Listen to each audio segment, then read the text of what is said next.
igual que vos. ¡Tope! Esto no va para más. Yo tengo que hablar con tus padres. ¿Qué te dijo el director? Mora.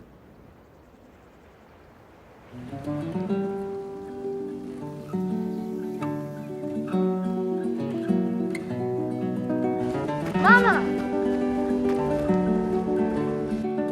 Bisogna andare a comprare uno stock di cibo per passare questo tempo. Così no truchas entonces.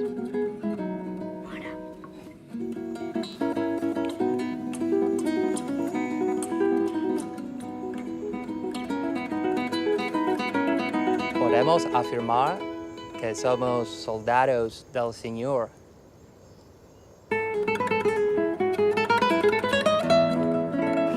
Marico.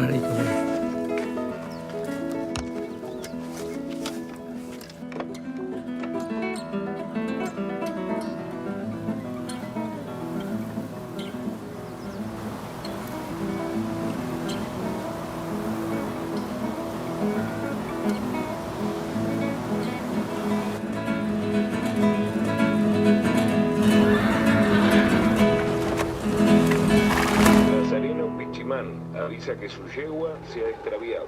Héctor Villa Blanca.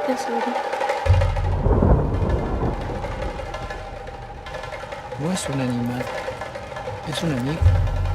¡Nazareno! Tan totalmente posible.